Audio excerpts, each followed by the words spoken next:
Morning, honorable judges and everyone who watch this video. I'm Raju from 26 Vocational High School of Jakarta. Today we'll discuss an interesting and important topic or motion today. And the motion is sounds in areas prone to disasters. This house believes that the state should prioritize disaster mitigation over relocation. So let's start with the status quo. Many areas with prone to disasters still occupied by people, whether it's building houses, creating livestock or agricultural land, or making a living there, right? So this is certainly a consideration and responsibility of the state or government. The state must determine what policies it must implement for the people who live or have a connection with life there. Okay, before I start with my argument, let me define what is motion talking about. The areas prone to disasters preferred to here is an area that has the potential for a disaster to occur. And continue with an explanation of the motion that said disaster mitigation over relocation. So this means that this disaster in question is more like a natural disaster, because there is the mitigation word which is usually for a natural disaster, and the disaster mitigation itself means effort to reduce or minimize negative effect of the disaster. Alright, and relocation indicates that the area in question in an area occupied by the people and whether their residents will be moved or not. Okay, from the definition, we can see that in an area prone to disasters, which is essentially have a life of people there, better to do disaster mitigation over relocation, because the life that exists, they're not always easy to move, right? And it will take more fund if do a relocation, and better to prioritize disaster mitigation because it doesn't completely change their way of life or their economic life also. So again and again, I stand firmly to support that in areas prone to disaster, this state should prioritize disaster mitigation over relocation. Okay, so I here bring three arguments to prove and why the state should prioritize disaster mitigation over relocation.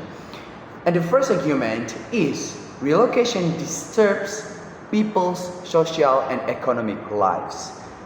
Yes, just as I said before, in the definition, this thing is very interlinked, right? Many communities depend on their local environment for jobs, for social networks, and cultural identity. This is not because people choose to live in area that prone to disaster, but the majority of the people who live there is because it passed down from people who live from them or their grandparents. So they forced to make a life there, whether it's social life or economic lives. So forced relocation often separates people from their livelihoods and weakens communities' bonds. And let's take some example from fishermen. Fishermen living near coastal areas rely on direct access to the sea, of course. Of course, relocating them far inland may reduce their income for their life and raise other negative impact, such as increased unemployment. Relocating them will make them try and struggle to adapt in new environment, whether it's adapt to get income or get to get social life. Okay, So because of that, disaster mitigation more sustainable because it makes people shouldn't adapt in new environment, should not to struggle to find or get a job, or and also maintain their livelihood. Yes, and the second argument I bring is disaster mitigation provides broader and long-term protection over the relocation. Relocation only moves their lives and adds burdens to them, like as I said before, right? Without socialize the disaster, without prevent the disaster and struggle to reduce the disaster even. While mitigation improves the safety of entire regions through infrastructure, education and emergency systems. And let's take example in a country, Japan. Countries like Japan invest heavily in earthquake resistance buildings, tsunami warning systems, and disaster drills, of course. Japan is being the first country that most intense earthquake in the world and guess the result.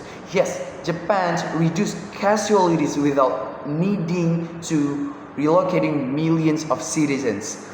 Thus, mitigation will always is a more effective national strategy because it strengthens society's abilities to survive in disaster. Overall, imagine in a region just do a relocation without socialize them. Of course, there's still a victim, there's still a disaster. And third argument that I bring is relocation programs are often costly and difficult to implement successfully. Yes, this thing is very linked with, as I said before, government must provide housing, infrastructure, jobs, schools, and public services in new locations. Without proper support and enough fund, relocated communities may face poverty and poor living conditions. In some countries, relocation projects failed because residents lacked economic opportunities in the new area, and it's causing abandoned settlements or people returning to risky zones. So yeah, the prioritize of disaster mitigation is better because it's more practical and socially effective than mass relocation. So that's all why the state should prioritize disaster mitigation, because the first, it lower costs and not giving too much burden to people, whether it's social burden or economic burden. So that's all why I here to firmly that the state should prioritize disaster mitigation over relocation, because that's all. Thank you so much for listening.